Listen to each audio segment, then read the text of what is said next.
On poursuit notre débat. Je voulais avoir votre réaction sur ce document. Il a été publié ce matin par la Maison Blanche. C'est Donald Trump donc, qui publie. C'est un document qui est périodiquement révélé et donné. Le dernier datait de 2022. Là, Donald Trump a publié sa nouvelle stratégie de sécurité nationale.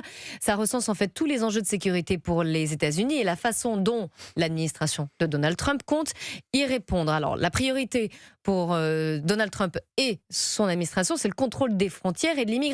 On va y revenir. Mais surtout, et j'aimerais déjà avoir votre avis là-dessus, dans une dernière partie qui est consacrée aux zones géographiques, il y a 3 pages consacrées à l'Europe. Et là, Donald Trump entend, je cite, promouvoir la grandeur européenne et en réponse à la perspective d'un effacement, je cite, civilisationnel.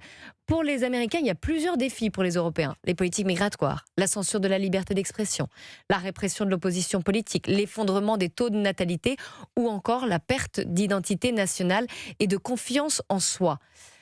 Réponse de l'Allemagne tout à l'heure. L'Allemagne n'a pas besoin de conseils venant de l'extérieur. C'est le ministre allemand des Affaires étrangères qui l'a dit lors d'une conférence de presse à Berlin. Écoutez. La République fédérale d'Allemagne a jusqu'à présent été capable de débattre de toutes ces questions en interne.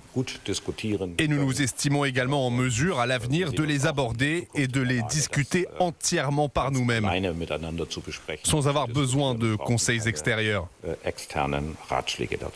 Raphaël Steinville, qu'en pensez-vous ? La première chose, c'est que ce que dit Donald Trump, c'est tout sauf une surprise parce que il tient ce discours, son vice-président tient ce discours et ses positions de longue date.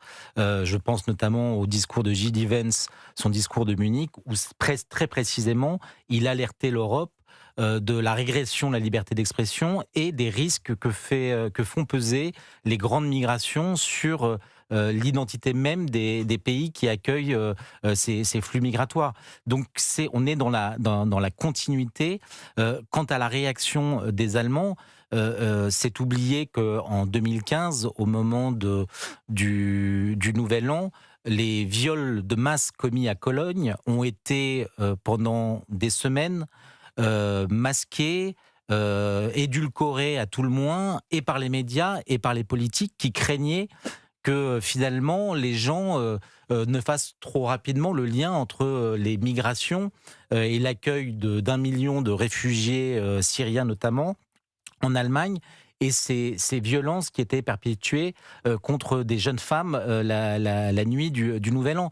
Donc ces questions, elles sont malheureusement par beaucoup de nos responsables européens balayées d'un revers de la main parce que ça met en échec le discours diversitaire qu'ils cherchent à tenir, cette diversité qui serait forcément heureuse. Et donc je pense que c'est à raison que Donald Trump appuie et nous alerte sur le risque d'effacement civilisationnel qu'il y a à ne pas régler ces grandes questions migratoires. Il ne peut pas s'en empêcher quand même de donner un peu des leçons alors on avait l'impression qu'il regardait l'Europe de haut.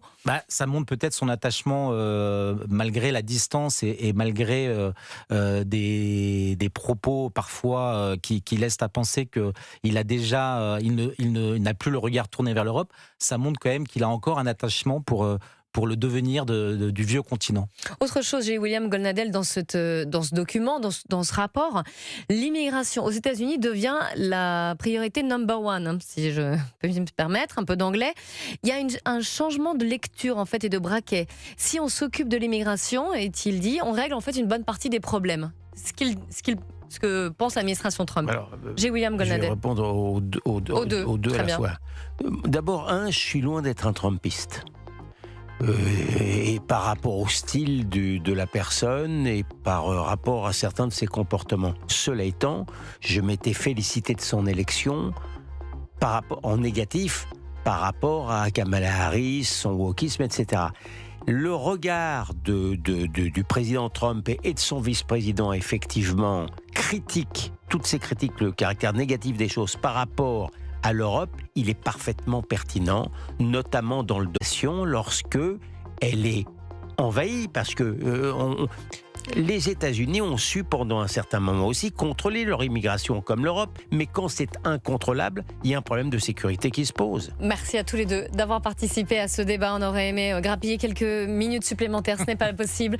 Merci encore, merci à vous d'écouter Europe 1 Info, et j'en profite également pour remercier toutes les équipes des rédactions, les équipes techniques d'Europe 1, tout particulièrement Julien Brégaud, Rémi Duprat, Christopher Filoc, Mathieu Prior, Philippe Battistelli, Adrien Baget et vous, Géraldine Amont. Merci Clélie, bon week-end. Bon week-end à vous. Dans un instant, Bline Roche, les enfants d'Europe 1 jusqu'à 15h. À lundi. À lundi, c'était Clélie Mathias sur Europe 1.